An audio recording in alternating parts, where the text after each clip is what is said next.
नमस्कार दोस्तों, स्वागत है आपका स्टडी पाठशाला में। आज हम डिस्कस करेंगे यूनिफाइड पेंशन स्कीम के बारे में।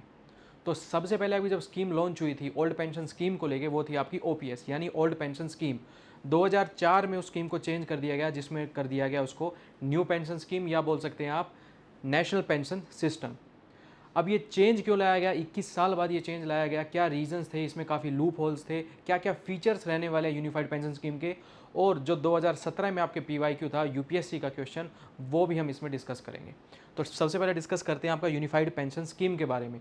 क्यों लॉन्च किया गया? सबसे पहला रीज़न ये है कि गवर्नमेंट, अब आप देखेंगे स्टेट गवर्नमेंट्स इस पर मुद्दा उठा रही थी। अब स्टेट इलेक्शंस भी होने वाले हैं, आप देखेंगे झारखंड हो गया, महाराष्ट्र, आपका हरियाणा, और इवन आपका जम्मू एंड कश्मीर में स्टेट इलेक्शंस होने वाले हैं, आपके लेजिस्लेटिव इलेक्शंस। अब ये लॉन्च कब से हो जाएगी स्कीम आपकी, आपके जो क्या बोलते हैं इफेक्टिव फॉर्म में कब आ जाएगी आपकी? अप्रैल 1 2025 से। महाराष्ट्र गवर्नमेंट ने, अब क्वेश्चन आपका वन लाइनर क्वेश्चन अगर आ जाए कि यूनिफाइड पेंशन स्कीम सबसे पहले किस स्टेट ने इंप्लीमेंट किया इसको, तो महाराष्ट्र गवर्नमेंट। क्यों? क्योंकि ऑलरेडी इसमें बीजेपी गवर्नमेंट है। अब इसके खिलाफ कौन से हैं स्टेट जो रिवर्टिंग कर रहे हैं, तो ओपीएस सिस्टम में दोबारा जा रहे हैं, एनपीएस से दोबारा ओपीएस में जा रहे हैं, वो कौन सी स्टेट्स होंगी? जो ऑलरेडी अदर पार्टीज़ के होंगे, जैसे आपके फॉर एग्जांपल आपका कांग्रेस हो गया तो सेम वही वाली पार्टी होगी, जैसे आपका हिमाचल में है, राजस्थान, छत्तीसगढ़ और आपका पंजाब में जैसे आप गवर्नमेंट है। तो यहाँ पर ओल्ड पेंशन स्कीम दोबारा से इंप्लीमेंट कर दी गई है। अब रीजंस क्या है, क्या क्या लूपहोल्स थे, सबसे पहले डिस्कस करेंगे हम आपका न्यू पेंशन स्कीम, जो कि है आपकी यूनिफाइड पेंशन स्कीम के बारे में। अब इसमें समझने से पहले आपको यह पता होना चाहिए कि ओल्ड पेंशन स्कीम 2004 में क्यों चेंज की गई। आप देखेंगे जब गवर्नमेंट, जब 1919 से लेकर आपका 91 का डाटा चेक किया गया, तो लगभग गवर्नमेंट का जो फिजिकल बर्डन था पेंशन को लेके, वो था आपका 3000 करोड़ के आसपास। सेम आपका सेंटर का था, सेम आपका स्टेट का था, इतना ही। बट 2020 और 21 में डाटा में देखा गया, 2020 और 21 का जब डाटा चेक किया गया, तो यही डाटा सेंट्रल गवर्नमेंट का हो गया 58 टाइम्स, यानी लगा लीजिए आपका 1,86,000, आपका 1,86,000 करोड़। और इसी में लगा लीजिए आपका स्टेट का, लगा लीजिए इसका 91 हो गया, आपका ये हो गया 125 टाइम्स। इतना फिजिकल बर्डन स्टेट गवर्नमेंट का बढ़ गया। तो उस पैसे को अच्छे से यूटिलाइज किया जा सकता था और जगह। बट अब ओल्ड पेंशन स्कीम की तरफ क्यों जा रहे हैं? क्योंकि ऑलरेडी आपको ही पता है कि राजनीति थोड़ी बहुत होती रहती है। तो ये सारी चीज़ थी आपकी किससे रिलेटेड, क्यों इंप्लीमेंट किया गया आपका न्यू पेंशन स्कीम को। अब हम डिस्कस करेंगे आगे। सबसे पहले इसके फीचर्स, क्या क्या की फीचर्स हैं आपके यूनिफाइड पेंशन स्कीम के। तो फर्स्ट आपका पॉइंट देखा जाए तो वो है आपका अश्योर्ड पेंशन। डिफरेंस भी कराऊंगा आपके, पर पहले हम यूनिफाइड पेंशन स्कीम के पॉइंट्स डिस्कस कर लेते हैं। सबसे पहले आपका अश्योर्ड पेंशन मीन्स अगर आप 25 साल का अपने सेंट्रल गवर्नमेंट में अपनी आप एम्प्लॉय हैं, उसके बाद आप रिटायर हो रहे हैं, मिनिमम 25 साल तक अगर आपने जॉब की है सेंट्रल गवर्नमेंट के अंडर में, तो आपको अश्योर्ड 50% आपको अब वो मिलेगी, पेंशन मिलेगी। कौन सी वाली? जो आपने लास्ट ईयर, लगभग लगा लीजिए आपका 60 ईयर के आप होने वाले हैं, और आप 1 लाख पर मंथ अगर आप सैलरी ले रहे हैं, तो आपका हो गया 12 लैक्स। इसका 50% हो गया आपका 6 लाख, या लगा लीजिए 50,000 पर मंथ आपको मिलेगा, अश्योर्ड पेंशन है। बट रीज़न, एक पॉइंट क्या रखा गया कि मिनिमम आपको 10 साल तक जॉब करनी पड़ेगी, ये पॉइंट रखा गया है। देन आपका जाता है अश्योर्ड फैमिली पेंशन। अगर जो रिटायर हो जाता है, किसी रीज़न की वजह से उसकी डेथ हो जाती है, तो फैमिली मेंबर को यानी उसके स्पाउस को, हिज हो या हर हो, उसको 60% तक का अमाउंट मिलेगा। जैसे 50,000 हमने इसमें किया था, तो 60% कितना हो गया? 30,000 इसमें आपको पेंशन अमाउंट मिलेगी। अश्योर्ड फैमिली पेंशन बोल दिया गया इसको। देन थर्ड पॉइंट क्या है आपको? Assured minimum pension. अश्योर्ड कब? जब मिनिमम आपको 10 साल की जॉब करनी पड़ेगी, उसके बाद आपकी अश्योर्ड ये है कि आपको 10,000 पैसे, 10,000 रुपये आपको पर मंथ आपके अकाउंट में आ जाएंगे as a pension amount, right. तो ये सारे पॉइंट्स हैं, 3 पॉइंट्स थे आपके ये वाले। तो देन नेक्स्ट पॉइंट अपने आगे डिस्कस करते हैं। देन बताया गया इन्फ्लेशन इंडेक्सेशन। ये किस पे डिसाइड होगा? आपका all India consumer price index for industrial worker वाला, ठीक है। अब इसमें क्या है कि इन्फ्लेशन के बेस पे आपकी पेंशन भी बढ़ती जाएगी। ये ज़रूरी नहीं है कि आपका पेट्रोल का रेट बढ़ रहा है, राशन का रेट बढ़ रहा है, और इलेक्ट्रिसिटी बिल बढ़ रहे हैं, इलेक्ट्रिसिटी का रेट बढ़ रहा है, साथ साथ आपका इन्फ्लेशन के अकॉर्डिंग ही एडजस्ट कर दिया जाएगा आपका पेंशन को। ठीक है, किसके अकॉर्डिंग होगा वो होगा आपका on the based of all India consumer price index for industrial worker. अब ये एक पॉइंट देखेंगे आप, डियरनेस रिलीफ, ये मिलता है पेंशन के टाइम, मतलब जब आप रिटायर हो जाते हैं तब। इससे पहले इसको क्या बोला जाता है, डियरनेस रिलीफ को डियरनेस अलाउंसेज, ये जब को होता है जब आप एम्प्लॉय होते हैं तब, ये आपको समझना है। ठीक है, तो ये पॉइंट समझना है। देन आपका नेक्स्ट पॉइंट जाता है लम सम पेमेंट एट सुपर एनुएशन। अब सुपर एनुएशन का मतलब क्या है, जब आप कंप्लीट कर लेते हैं अपना रिटायरमेंट तक की एज तक, फॉर एग्जांपल आप 60 की एज आपने कंप्लीट कर ली है, उसके बाद आपका जो पेंशन सिस्टम स्टार्ट होगा, पेंशन फंड स्टार्ट होगा, एक फंड अकाउंट बन जाता है बेसिकली। ठीक है, तो उसको बोल देते हैं सुपर एनुएशन। अब इसमें क्या रहेगा, addition to your gratuity, gratuity तो आपको मिलती ही रहेगी, ग्रोस आपका प्रोविडेंट आपकी जो ग्रेच्युटी है वो आपको लास्ट में मिलेगी लमसम, बट उसके साथ साथ आपको हर 6 महीने के अंदर अंदर, हर 6 महीने में, फॉर एग्जांपल आपने फर्स्ट ईयर आपने ज्वाइन किया है तो फर्स्ट 6 मंथ में आपका जितनी भी सैलरी है उसका 1/10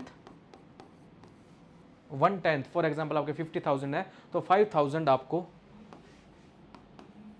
ऐड हो जाएंगे, रिटायरमेंट के टाइम में आपको मिलेंगे वो पैसे। फिर अगर नेक्स्ट 6 मंथ में again, then again next 6 month में अगेन। ठीक है, तो इस तरीके से बताया गया आपको लम सम पेमेंट मिलने वाली है, एमोल्यूमेंट अमाउंट जो आपकी मंथली जो भी रहने वाली है। अब एमोल्यूमेंट में क्या हो जाएगी, आपकी बेसिक पे भी आती है और साथ साथ आपकी डियरनेस अलाउंसेज। अब देखेंगे ना आप, इसमें डियरनेस अलाउंस लिखा हुआ है, यानी आप एम्प्लॉयड हैं, और अगर आपका डियरनेस रिलीफ दिखाया जाए तो इसका मतलब क्या है, आप पेंशन लेना स्टार्ट कर चुके हैं। तो ये आपके मेन 5 पॉइंट्स थे, ये हम डिस्कस कर चुके हैं। अब क्वेश्चन ये आना चाहिए कि कैसे ये डिफरेंट है, किससे, आपका यूनिफाइड पेंशन स्कीम से, देन आपका नेशनल पेंशन सिस्टम या बोल दे सकते हैं न्यू पेंशन स्कीम से, देन और ये आपका यूनिफाइड पेंशन स्कीम और आपका ओल्ड पेंशन स्कीम सबसे पहले क्या था। तो सबसे पहले देखते हैं आपका ओल्ड पेंशन स्कीम में क्या था।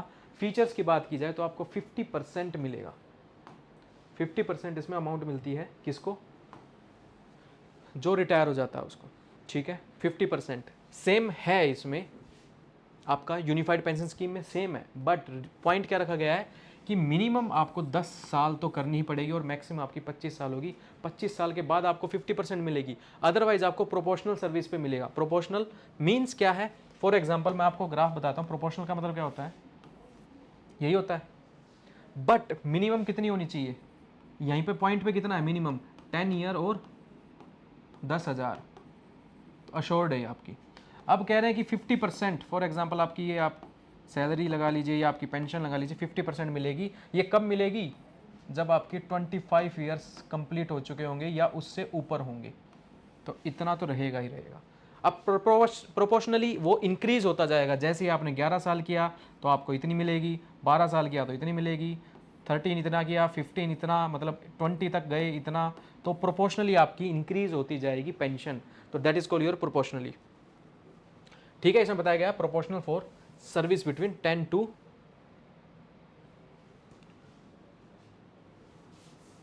25 ईयर्स, मिनिमम 10 ईयर्स, देन आपका मैक्सिमम 25 ईयर्स, राइट। बट आपने देखेंगे न्यू पेंशन स्कीम या आपका नेशनल पेंशन सिस्टम में क्या बताया गया है कि मार्केट लिंक्ड रहेगा, डिपेंडेंट ऑन कंट्रीब्यूशन रहेगा, कि आप कंट्रीब्यूट कितना कर रहे हैं। फॉर एग्जांपल आप 10% करते तो हैं, 10% पर कंट्रीब्यूट कर रहे हैं, गवर्नमेंट कितना कंट्रीब्यूट कर रही है आपका 14%, तो 10% एम्प्लॉय कंट्रीब्यूट कर रहा है, या गवर्नमेंट या एम्प्लॉयर बोल सकते हैं, वो परसेंट कितना कर रहा है, 14%। ठीक है, अब लास्ट में आपका क्या रहेगा, at the time of your retirement, जब आप रिटायर होने वाले हैं 60 की एज, या जब जो भी एज डिसाइड हुई है प्राइवेट फर्म्स में, बट गवर्नमेंट में आपका 60 की एज है, तो उसमें 60% तो आपका तभी की तभी मिल जाएगा, जो भी ये पैसा इकट्ठा हुआ है। 40% का क्या होता है, मार्केट ड्रिवन होता है, मार्केट में पैसा लगाया जाता है बाय इंश्योरेंस कंपनीज, उसके बाद आपको पर मंथ बेसिस पे पैसे मिलेंगे। अब वो आप पर डिपेंड करता है कि आप लो रिस्क वाले अकाउंट में पैसा लगाएंगे, फॉर एग्जांपल इक्विटी या शेयर मार्केटिंग में, या हाई रिस्क वाले पे लगाएं, मतलब सॉरी, लो रिस्क तो हो गया आपका गवर्नमेंट सिक्योरिटीज़ बॉन्ड्स में, बट हाई रिस्क में किसका हो गया आपका इक्विटी वाले में, कॉर्पोरेट वाले में। तो उसको आपको डिपेंड करता है कि आप किस में ज़्यादा पैसा इन्वेस्ट करते हैं, वो डिपेंड करता है। नेक्स्ट पॉइंट आपका फैमिली पेंशन। फैमिली पेंशन इसमें डिसाइड हुआ था, यूनिफाइड पेंशन में कितना था 60% था, जबकि न्यू पेंशन स्कीम में डिपेंड करता था कि आपका कॉर्पस कितना बचा हुआ है। जो 40% आपका जो बचा हुआ था, जो इंश्योरेंस कंपनी आपका पैसा यूटिलाइज कर रही थी, इन्वेस्ट कर रही थी, उसके बदले आपको रिटर्न मिल रहा था, वो डिसाइड करता है कॉर्पस पे। ये किस में है, न्यू पेंशन में। यूनिफाइड में 60% है, बट ओल्ड पेंशन स्कीम में सेम रहेगा, कंटिन्यू रहेगी पेंशन, वही 100% ही रहेगा आपके स्पाउस के लिए। देन आता है एम्प्लॉय का कंट्रीब्यूशन, इसमें 10% रहेगा, सेम इसमें भी 10% ही था, बट ओल्ड पेंशन स्कीम में ऐसा कुछ नहीं था, गवर्नमेंट ही सारा बियर कर दी थी। इसीलिए ये पॉइंट सबसे बड़ा इंपॉर्टेंट हो जाता है, क्योंकि गवर्नमेंट सब कुछ बियर कर रही है तो फिजिकल बर्डन बढ़ रहा है गवर्नमेंट का। मैंने अभी बताया कि था ना आपको कि 58 टाइम्स बर्डन बढ़ चुका था, 2020-21 का डाटा देखें वो सेंट्रल गवर्नमेंट का, और 28 टाइम्स किसका बढ़ चुका था, आपका स्टेट गवर्नमेंट का। तो ये डाटा बढ़ता जा रहा है, और आप देखेंगे ये क्यों बढ़ रहा है डाटा, क्योंकि जो लाइफ स्पैन है वो बढ़ता जा रहा है लोगों का, क्योंकि हेल्दी लाइफस्टाइल आ रहा है और लाइफ स्पैन बढ़ रहा है। तो 60 के बाद जितने भी एज के ग्रुप वाले लोग हो जाते हैं उनकी पेंशन बढ़ती रहेगी। अब रिटायर तो होते जाएंगे, बट वो एज कंटिन्यू होती जा रही है, 75, 78, 80, 90, तो इस एज तक जाते जाते वो उनको पेंशन अमाउंट मिलती रहेगी ओल्ड पेंशन स्कीम के अकॉर्डिंग। बट 2004 में किसको इंप्लीमेंट किया गया, न्यू पेंशन स्कीम को, फिजिकल बर्डन को कम करने के लिए। बट यूनिफाइड पेंशन स्कीम क्यों लॉन्च कर दी गई, क्योंकि काफ़ी स्टेट्स वाले भी इसमें अगेंस्ट थे, न्यू पेंशन सिस्टम के अगेंस्ट थे, और अभी इलेक्शन वाला टाइम भी आने वाला है, तो इसलिए ये स्कीम लॉन्च की गई। आपने देखा होगा हरियाणा गवर्नमेंट ने अपना, जो हरियाणा में जो कांग्रेस है उसने भी अपना एजेंडा पास किया, उसमें बताया भी है कि ओपीएस सिस्टम यानी आपका ओल्ड पेंशन स्कीम को दोबारा से री इम्प्लीमेंट किया जाएगा, राइट।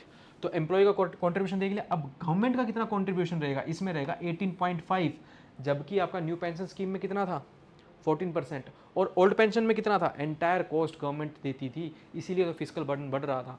तो 18.5 बढ़ा दिया गया है, मतलब आपका कितना बढ़ा दिया गया है, 4.5 इंक्रीज कर दिया गया है in your unified pension scheme के अकॉर्डिंग। अब इन्फ्लेशन, यस वो एडजस्ट किया जाएगा based on all India consumer price index, आपका इंडस्ट्रियल वर्कर के अकॉर्डिंग। इन्फ्लेशन के अकॉर्डिंग जो आपका डीआरएस अलाउंसेस भी होता है वो भी बढ़ता है आपका 2 साल में एक बार, और सेम आपका यही पेंशन में बढ़ेगा according to your consumer price index industrial worker के अकॉर्डिंग, राइट। इन्फ्लेशन मीन्स आपका महंगाई कितनी बढ़ रही है वो उस डाटा के अकॉर्डिंग। इसमें कुछ भी एप्लीकेबल नहीं होगा, मार्केट बेस्ड रहेगा कि आपका कितना प्रॉफिट आ रहा है इक्विटी से, कितना आपका प्रॉफिट लगा लीजिए, डिविडेंड लगा लीजिए, कितना आपका निकल के आ रहा है इक्विटी शेयर में या गवर्नमेंट बॉन्ड में, उस हिसाब से आपको पैसा मिलता है। बट इसमें ओल्ड पेंशन स्कीम में yes pension amount increase with your DA, DNS allowances, या आप डीएनएस रिलीफ बोल सकते हैं, ठीक है। चलिए अब नेक्स्ट क्वेश्चन आप देखेंगे 2017 का जो ये क्वेश्चन है यूपीएससी में पूछा गया। तो आपसे यूनिफाइड पेंशन स्कीम से भी यूपीएससी में क्वेश्चन पूछा जा सकता है, इवन आपके मेंस में पूछा जा सकता है, फीचर्स के बारे में पूछा जा सकता है, कंपैरिजन के बारे में पूछा जा सकता है, इस तरीके से क्वेश्चन पूछा जा सकता है। तो फर्स्ट क्वेश्चन में क्या पूछा गया है, who among the followings can join the national pension system, NPS या new pension system, new pension scheme, 2017 UPSC prelim का क्वेश्चन है।